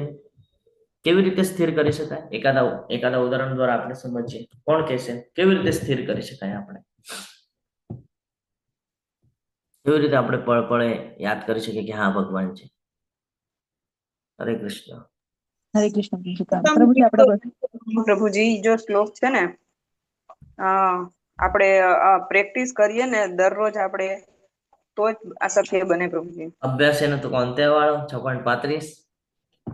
હા હા, અભ્યાસ એનું તો કોંતે. હજી કોણ કહેશે? હરે કૃષ્ણ. પ્રભુજી આપણા બધા કાર્યોને ભગવાન સાથે જોડીને. હરી બોલ. આપણે સવારથી ઉઠવાથી લઈને રાતના સુવા સુધી જે કાંઈ પણ કર્મ કરીએ છીએ ને, બધામાં ભગવાનને પરોવી દેવાનું છે. બધામાં. કેવી રીતે? સવારે ઉઠે, આંખ ખુલી, કોના લીધે ખુલી? ભગવાનના લીધે ખુલી. કોનો થેન્ક્સ? ભગવાનને થેન્ક્સ. પછી તો કે ભાઈ જમીન ઉપર કોના લીધે ધરતી મળી? ભગવાનના લીધે. ભગવાન દ્વારા છે આ બધું, ભગવાનનું થેન્ક્સ. પછી તો કે ભાઈ પાણી મોઢા ઉપર માર્યું, ભગવાને કીધું છે પાણીના અંદર સ્વાદ છું, તરત ભગવાનનું સ્મરણ. બરાબર થઈ ગયું. પછી તમે ઘરની બહાર જ્યારે નીકળશો, કોના દર્શન થશે? સૂર્યનારાયણના. તો કે ભાઈ કોણ છે? તો કે ભાઈ ભગવાન. ભગવાન દ્વારા જ છે બધું. ભગવાનની આંખો છે કીધું છે, સૂર્ય અને ચંદ્ર. તો કે ભગવાન. પછી તમે જ્યારે ઓફિસ પર જાઓ છો, બરાબર, ઓફિસમાં જઈને બેસો છો, તમે કર્મ કરો છો, કોની માટે કરો છો? ભાઈ જીવન વ્યતીત કરવા. હા, પણ કોના પ્રેરણાથી કરો છો? કોણે શક્તિ આપી તમને કે ભાઈ ઓફિસમાં બેસી શકો, તમને યાદ આવે, તમારી જે બુદ્ધિ ચાલે છે, તમે તમારી અંદર જે સામર્થ્ય છે? હમણાં જ આપણે શીખી ગયા 10મો 11મો. કોના દ્વારા છે? ભગવાન કે છે મારા દ્વારા છે. તરત ભગવાનને યાદ કરવાના છે. સવારે ઉઠવાથી લઈને રાતના સુવા સુધી તમામ પ્રકારની આપણી જે પ્રવૃત્તિ છે, જો આપણે સતત યાદ કરીએ ભગવાન ભગવાન ભગવાન ભગવાન, તો એક સમય એવો આવશે કે તમારે એ ડેલી રૂટીનમાં બેસી ગયો છે ભગવાન. તમે ઉઠશો તો એ કૃષ્ણ, અને સુશો તો એ કૃષ્ણ. અને આવી રીતે જે ભક્તિ થાય ને, એ ભક્તિને કહેવાય અનન્ય ભક્તિ. આ સમજવું જરૂરી છે. આગળ વધીએ. હે પ્રિય અર્જુન, હે ધનંજય, જો તું તારા ચિત્તને અવિચળ ભાવે મારામાં સ્થિર ન કરી શકે, તો તું ભક્તિ યોગના વિધિ વિધાનોનું પાલન કર. એ રીતે મને પામવાની ઈચ્છાને વિકસિત કર. હવે આપણા બધા જેવા હોય ને એ લોકો એમ કહી દે કે પ્રભુજી તમે તો કહો છો કહેવા માટે બહુ સહેલું છે, અમને તો આ બધું બહુ હાર્ડ લાગે, મુશ્કેલ છે આ બધું, અમારે તો યાદ ન કરાય આટલું બધું, અમારથી યાદ ના આવે ભગવાન એટલા બધા. તો ભગવાન એટલે જે ઓપ્શનો આપે છે આપણને, શું આપે છે કે હે પ્રિય અર્જુન, હે ધનંજય, જો તું તારા ચિત્તને અવિચળ ભાવે મારામાં સ્થિર ન કરી શકે, જો તું તારા મનમાં મારું સ્મરણ નથી કરી શકતો, તો તારે શું કરવું જોઈએ? તો કે તારે ભક્તિ યોગના વિધિ વિધાનોનું પાલન કરવું જોઈએ. એનાથી શું થશે? તો કે ધીરે ધીરે તારું મન છે ને એ મારામાં પરોવાવી શકીશ તું. ભક્તિ યોગ, ભક્તિ યોગ એટલે શું? હરે કૃષ્ણ, અત્યારે ભક્તિ યોગ ચાલે છે, તો ભક્તિના તબક્કા હમણાં આપણે જે વાત કરી નવધા ભક્તિ, તો એ ભક્તિની અહીંયા વાત કરે છે કે તારે શરૂઆત ત્યાંથી કરવી જોઈએ. સ્મરણ ધીરે ધીરે કેવી રીતે થાય છે? તો કે જ્યારે તું સાધના ભક્તિ કરીશ, જ્યારે તું અત્યારે આપણે બધા બેસીને ક્લાસ કરી રહ્યા છે, તો એક પ્રકારની સાધના થઈ રહી છે, તપ થઈ રહ્યું છે. શેનું તપ થઈ રહ્યું છે? તો કે મારું વાણીનું તપ થઈ રહ્યું છે અને તમારું શરીરનું શરીરનું તપ થઈ રહ્યું છે, કે તમે તમારો મહત્વનો સમય જે છે આ ભૌતિક જગતનો, એ તમે આધ્યાત્મમાં લગાડી રહ્યા છો, તમે તપ કરી રહ્યા છો. તો સાધના ભક્તિ, નવધા ભક્તિ જેને આપણે કહીએ છીએ, એ ભક્તિમાં આપણે પરોવાવું જોઈએ, જેનાથી આપણા મનમાં કન્ટિન્યુઅસ ભગવાનનું સ્મરણ રહે. પછી તો કે જો તારેથી એ ભક્તિ પણ ના થાય, આપણને એવું થાય કે ભાઈ આખો દિવસ કામ હોય અને આટલો બધો સમય નથી મારી પાસે કે હું સવારે ઉઠીને ભગવાનની ભક્તિ કરી શકું, મંગળા આરતી કરી શકું, કે ક્લાસ કરી શકું, કે માળા કરી શકું, નથી પોસિબલ. તો ભગવાન અહીંયા કહે છે તો તું કર્મ તો કરી શકે છે ને, કર્મ તો કરવાનો છે ને કંઈક ને કંઈક. તો ભગવાન કહે છે જો તું ભક્તિ યોગના વિધિ વિધાનોનું પાલન ન કરી શકે ને, તો મારા માટે કર્મ કરવાનો પ્રયત્ન કર, કારણ કે મારા માટે કર્મ કરવાથી તું પૂર્ણ અવસ્થાને પ્રાપ્ત કરી શકીશ. રાઈટ સાઈડમાં એક એક્ઝામ્પલ આપ્યું છે કે એમને બાંધકામનું કામ આવડે છે ને, જેને ચણિયો કહીએ આપણે, એને બાંધકામનું કામ આવડે છે, તો એ શું કરી શકે છે? ભાઈ ટેમ્પલ નિર્માણ થઈ રહ્યું છે ને, ચલ મને આવડે છે ને કામ, હું ત્યાં આપી દઉં સેવા. ફોર એક્ઝામ્પલ લાઇટિંગનું છે, ચલો મને લાઇટ લગાડતા આવડે છે, મને વાયરિંગનું કામ આવડે છે, ચલો હું ત્યાં કરી દઉં. જો મને ટાઇલ્સ બેસાડતા આવડે છે ને, હું ત્યાં બેસાડી દઉં. સમજી રહ્યા છો કે ભગવાન શું કહેવા માંગે છે? ભગવાન કહે છે તારે જો મારી સાથે કનેક્ટ થવું હોય ને, તો અસંખ્ય એવા રસ્તાઓ છે, તારી ઈચ્છા હોવી જોઈએ મારી સાથે કનેક્ટ થવાની. સમજી રહ્યા છો ભગવાન શું કહેવા માંગે છે અહીંયા? કે જો તું ઈચ્છા કરીશ ને કે ભાઈ તારે મારા શરણમાં આવવું છે, તો હું તને અસંખ્ય એવા ઓપોર્ચ્યુનિટીઓ આપીશ ભગવદ્ ગીતા દ્વારા, કે આમ નહીં તો આમ કર, આમ નહીં તો આમ કર. તો ઠીક છે, તું કર્મ તો કરી શકે છે ને મારી માટે. હવે ઠીક છે, અમુક લોકો કહેશે કે ભાઈ કર્મ પણ નથી કરી શકતા, તો હવે શું કહે છે જુઓ ભગવાન આગળ, નિષ્કામ કર્મની વાત થઈ, હવે ભગવાન આ શું કહે છે જુઓ, પરંતુ જો તું મારી આ ભાવના, મારી કર્મ કરવા અસમર્થ હોય, તો તું પોતાના સર્વ કર્મના ફળોનો ત્યાગ કરી દે, કર્મ કરવાનો તથા આત્મસ્થિત થવાનો પ્રયત્ન કર. શું કહી રહ્યા છે અહીંયા? કે જો તું એવી રીતે પણ નથી કરી શકતો, તું એવી રીતે સેવા પણ નથી આપી શકતો, તો તારે શું કરવું જોઈએ? તો પોતાના સર્વ કર્મના ફળોનો ત્યાગ કરીને કર્મ કરવાનું છે. હંમેશા કેવી રીતે કર્મ કરવાનું? પછી તો કે ભાઈ કર્મના ફળોનો ત્યાગ કરી દેવાનો, કે ભાઈ આ બધું મારી નથી, આ બધું ભગવાનનું છે, મને સોંપી દે તું, અને પછી આત્મસ્થિત થવાનો પ્રયાસ કર. જો તું આવી રીતે કર્મ કરીશ તો પણ તું ધીરે ધીરે મને પ્રાપ્ત કરી શકીશ, અથવા તો તારા મનને મારામાં પરોવાવી શકીશ. જો આપણે કહીએ કે ભાઈ ચલો કર્મ પણ નથી પોસિબલ, હું ભૌતિક જગતમાં એટલો બધો સંકળાયેલો છું કે મારી માટે એ પણ નથી પોસિબલ, તો ભગવાન અહીંયા એક ખૂબ સરસ રીતે આપણને કહે છે જો તું આ પ્રક્રિયા અપનાવી ન શકે ને, તો શું કર? તો કે જ્ઞાનોપાર્જનમાં પરોવાઈ જા, જ્ઞાન લેવા બેસી જા. કે છે ભગવદ્ ગીતાને સમજવા માટે બેસી જા તું, અને આ બધું પણ ન પોસિબલ હોય તો કે કેમ? તો કે જ્ઞાન કરતા ધ્યાન વધારે શ્રેષ્ઠ છે. જ્યારે તું જ્ઞાન અર્જિત કરીશ તો તને ખબર પડશે વૈરાગ્ય શેની સાથે કરવાનું છે, અને એ જ્ઞાન અને વૈરાગ્યના કોમ્બિનેશન દ્વારા તું ધ્યાન યોગમાં આગળ વધીશ, તું ધ્યાન કરી શકીશ, છે ને. તો ભગવાન કહે છે જો કે જ્ઞાન કરતા ધ્યાન વધારે શ્રેષ્ઠ છે, પણ ધ્યાનથી પણ શ્રેષ્ઠ શું છે? તો કે કર્મફળનો ત્યાગ વધારે શ્રેષ્ઠ છે, કારણ કે તું ભૌતિક જગતમાં જીવી રહ્યો છે. તું ધ્યાન તો પછી કરવા બેસીશ, જ્ઞાન મળ્યા પછી તું ધ્યાન કરવા બેસીશ, પણ કર્મના ફળનો ત્યાગ વધારે શ્રેષ્ઠ છે, કારણ કે એ તને બંધનમાં બાંધે છે. જો તું કર્મફળનો ત્યાગ કરીશ ને, તો તું એ બંધનમાંથી બચી શકીશ, અને આવા ત્યાગ દ્વારા મનુષ્ય મનની શાંતિ પામી શકે છે. જ્યારે આપણે કોઈ ફળની અપેક્ષા રાખીએ અને પૂર્ણ ન થાય તો આપણું મન વિચલિત થાય છે, આપણે દુઃખી થઈએ છીએ. એટલે ભગવાન સૌથી પહેલા આપણને આ જ્ઞાનમાં એ જ કહી રહ્યા છે કે જ્ઞાન કરતા ધ્યાન શ્રેષ્ઠ છે, પરંતુ ધ્યાન કરતા પણ કર્મના ફળનો ત્યાગ વધારે શ્રેષ્ઠ છે. એટલે જો આપણે ભગવાનના એમાં આપણને પરોવી ન શકતા હોય તો આપણે શું કરવાનું? સૌથી પહેલા કર્મના ફળોનો ત્યાગ કરવાનો છે. પછી ધીરે ધીરે જ્ઞાન અર્જિત કરવાનું છે. જ્ઞાન મળશે એટલે ખબર પડશે ધ્યાન કરવાનું છે. કોનું ધ્યાન કરવાનું છે? ભગવાનનું. કેવી રીતે કરવાનું છે? ભાઈ નવધા ભક્તિ, સ્મરણમ છે ને, શ્રવણમ, પછી સ્મરણમ, પછી પાદ સેવનમ. ધીરે ધીરે ધીરે ધીરે આગળ વધશું તો આપણને ધીરે ધીરે શું થશે? આપણું મન, બુદ્ધિ, ઇન્દ્રિય ધીરે ધીરે ભગવાનમાં લાગશે. તો આપણે આ સમજવાનું છે. તો ભગવાન આપણને અસંખ્ય એવા પોઈન્ટ્સ બતાડે છે કે જો તારી ઈચ્છા છે ને મને પ્રાપ્ત કરવાની, તારી ઈચ્છા છે ને ભક્તિ કરવાની, હું તને કહું છું કેવી રીતે તું આવ. હું તને કહું છું પ્રથમ પગથિયું કયું છે. તું ચિંતા નહીં કર, તું કન્ફ્યુઝ નહીં થા. હું તને કહું છું કેવી રીતે આવ. પણ ફોલો કરીશ તો હું તને પ્રાપ્ત થઈશ. તું સાંભળીને અહીંયાથી કાઢી નાખીશ તો હું તને કોઈ દિવસે પ્રાપ્ત નહીં થાઉં. એટલે જ્ઞાન અને ધ્યાન પણ મહત્વના છે. આગળ કહે છે 13મો અને 14મા શ્લોકની અંદર કે જે મનુષ્ય કોઈનો દ્વેષ નથી કરતો ને, જીવ માત્રનો દયાળુ મિત્ર હોય છે, જે પોતાને સ્વામી નથી માનતો તથા મિથ્યા અહંકારથી રહિત છે. અહીંયા મિથ્યા અહંકારની વાત થાય છે. આપણે બધા મિથ્યા અહંકારમાં રહીએ છીએ. આપણને લાગે છે કે આ જે સૃષ્ટિનું નિર્માણ છે આ આપણાથી થયું છે ને આપણી માટે થયું છે. આપણે અહીંયા મસ્ત એન્જોય કરવા આવ્યા છીએ, છે ને. અને આપણને શું થાય છે કે ભાઈ આપણે એના સ્વામી છીએ, આપણે કંઈક છીએ, આપણે હોદ્દા ઉપર છીએ, આપણે બધું હેન્ડલ કરીએ છીએ અહીંયાનું શાસન, એવું આપણને લાગતું હોય. આ બધું મિથ્યા અહંકાર છે. તો એનાથી આપણે હંમેશા બચવું જોઈએ. જે સુખ તથા દુઃખમાં સમાન રહે છે, જે સહિષ્ણુ છે ને, જે સદા સંતુષ્ટ રહે છે કે કાંઈ મળે તો પણ ઠીક અને કાંઈ ન મળે તો પણ ઠીક, કારણ કે બધામાં ભગવાનની ઈચ્છા છે. જે એમ વિચાર કરે છે કે ભાઈ મને જે કાંઈ પણ મળ્યું છે આ ભગવાનની કૃપા અને ભગવાનની ઈચ્છા દ્વારા મળ્યું છે.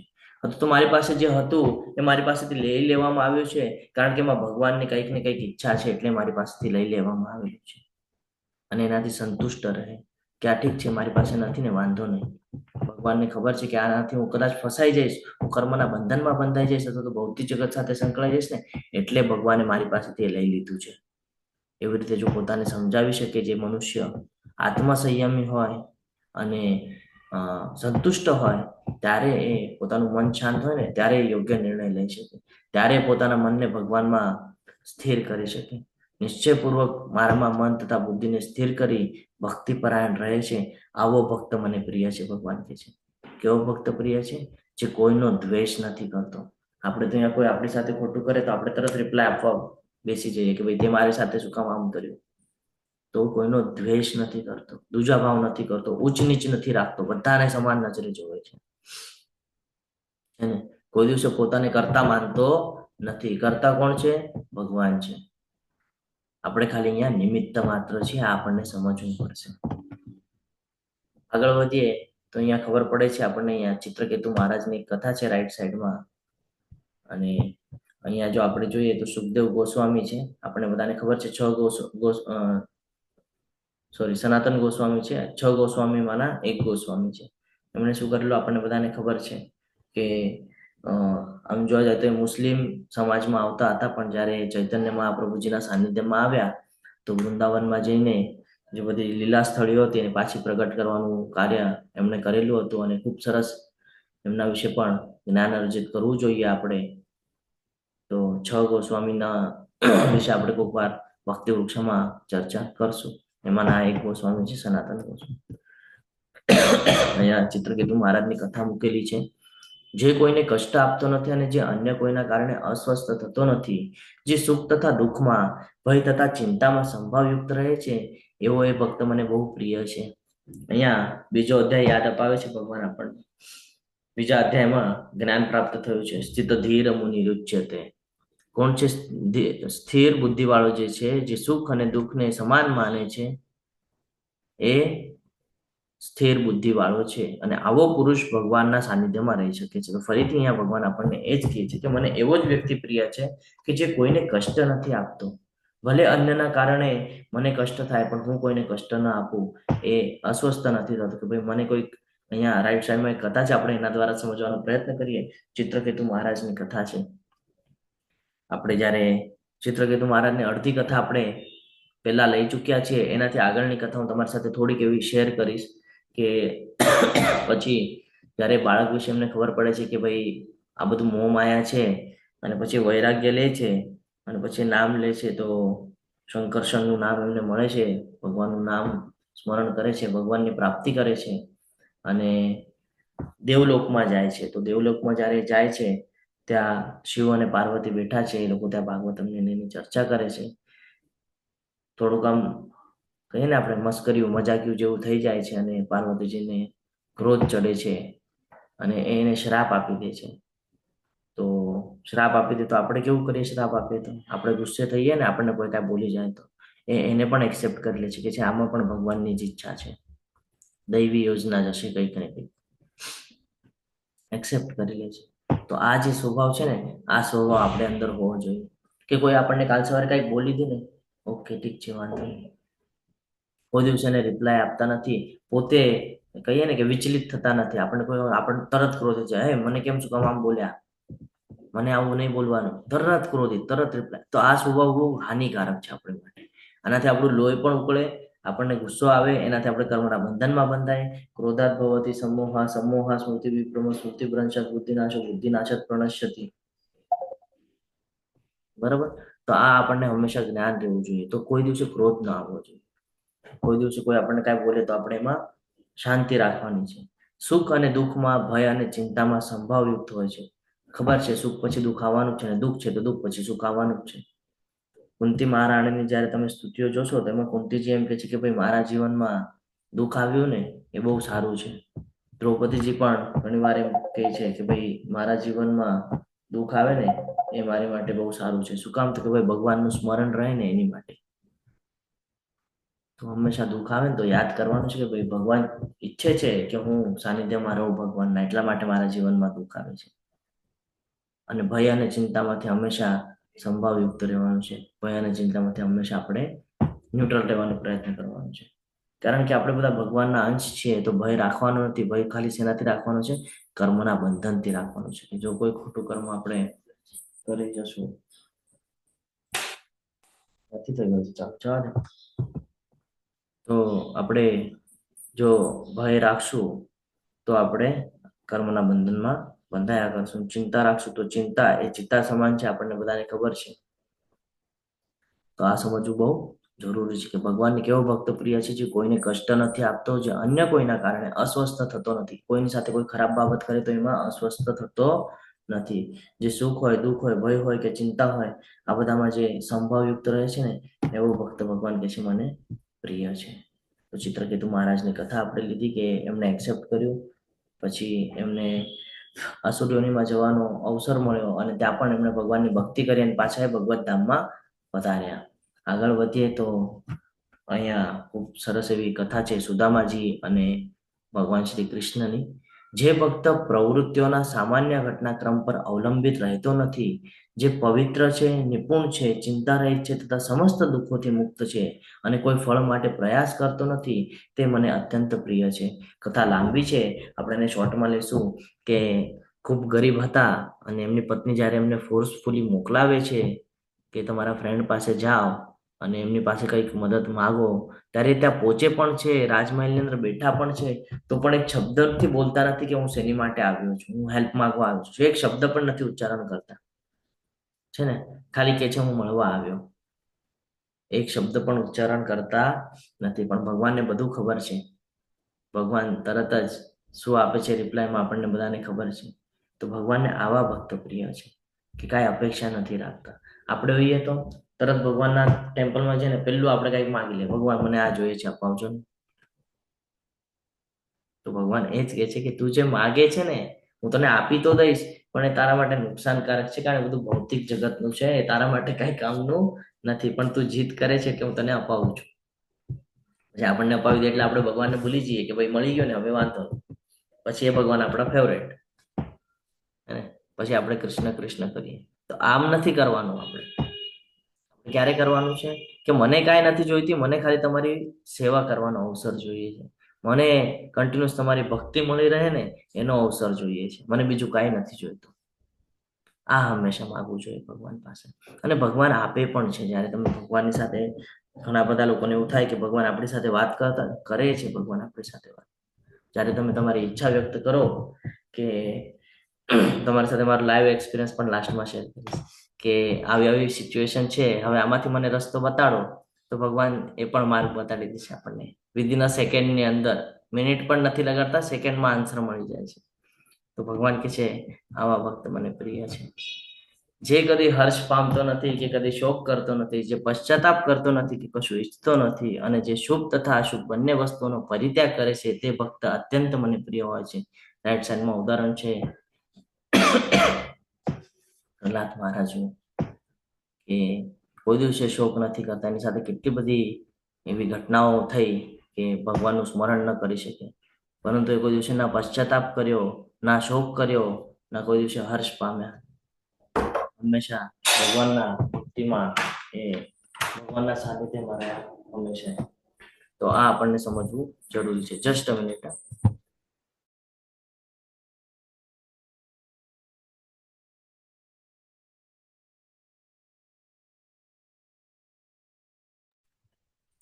તો કોઈ દિવસે હર્ષ ન પામ્યા, કે કોઈ દિવસે શોક ન કર્યો કે મારી સાથે આવી ઘટનાઓ થઈ રહી છે, ન થવી ન જોઈએ. હું તો ભગવાનના સ્મરણ કરું છું, ભગવાનના સાનિધ્યમાં છું, તો પણ મારી સાથે શું કામ આવું બધું થાય છે?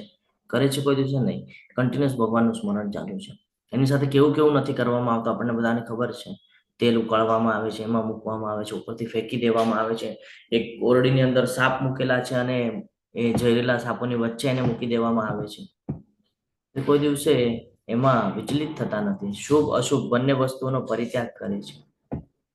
તો આવો ભક્ત ભગવાન કે છે મને અત્યંત પ્રિય છે.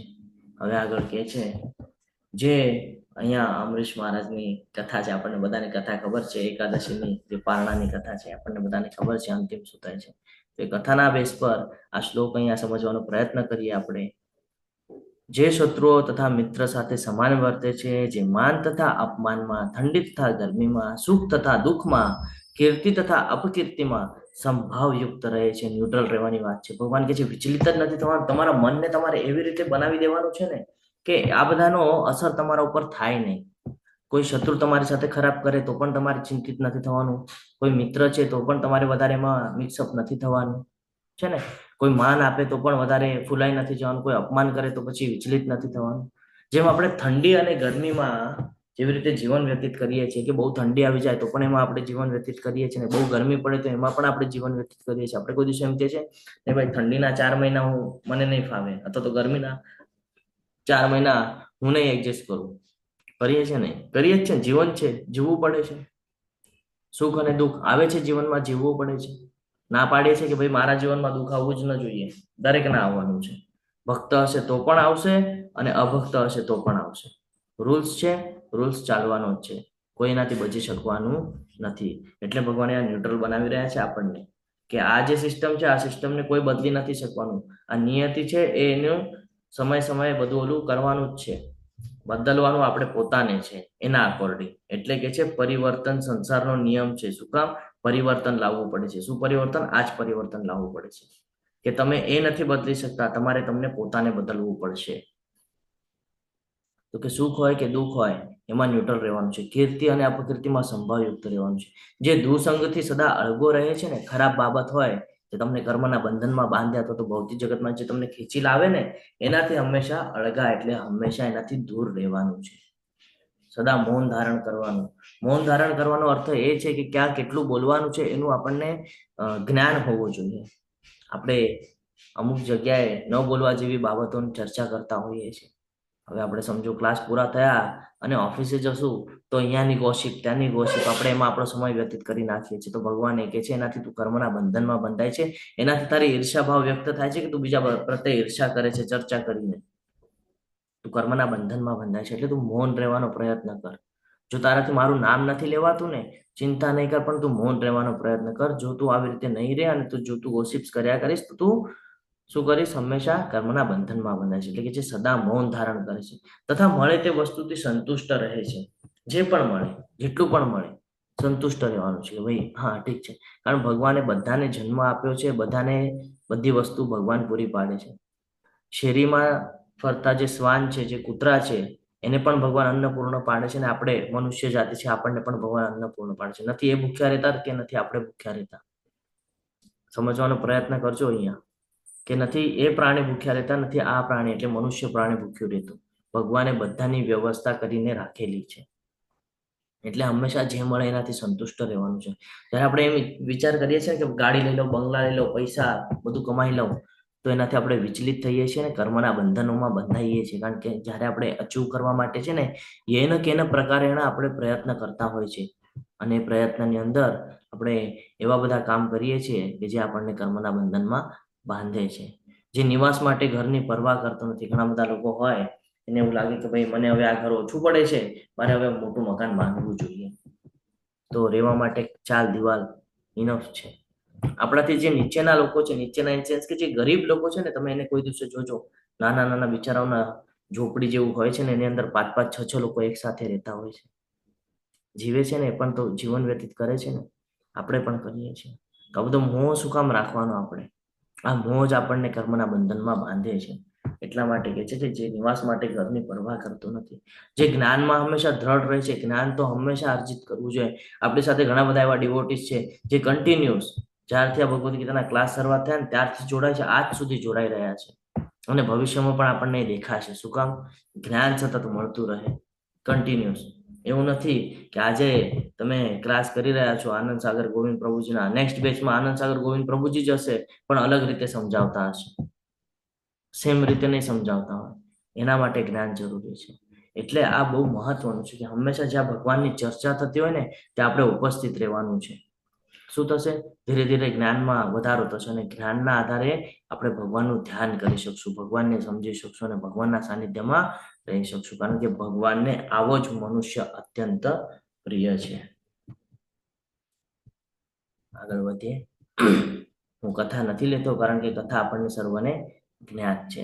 જેઓ આ ભક્તિ યોગના અવિનાશી પંથનું અનુસરણ કરે છે અને મને પોતાનું સર્વોપરી ધ્યેય માની શ્રદ્ધાપૂર્વક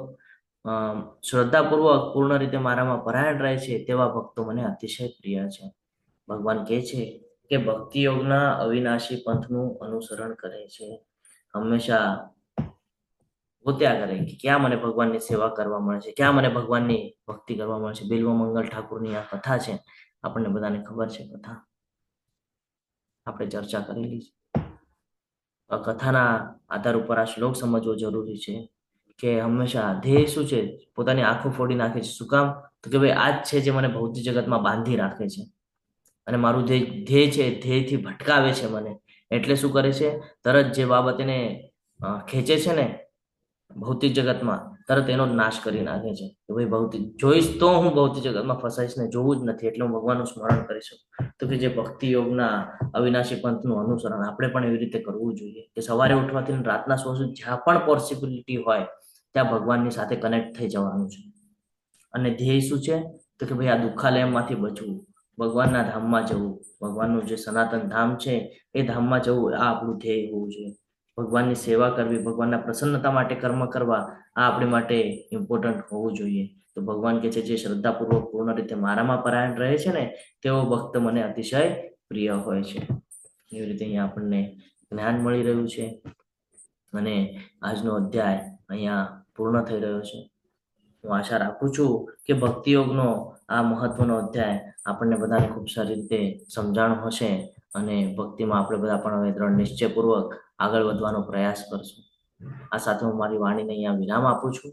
તમે બધાએ ખૂબ શાંતિપૂર્વક મને સાંભળ્યો એટલે તમારો હું ખૂબ ખૂબ આભાર વ્યક્ત કરું છું. વાંછા કલ્પતરુભ્યશ્ચ કૃપા સિંધુભ્ય એવ ચ પતિતાનાં પાવનેભ્યો વૈષ્ણવેભ્યો નમો નમઃ.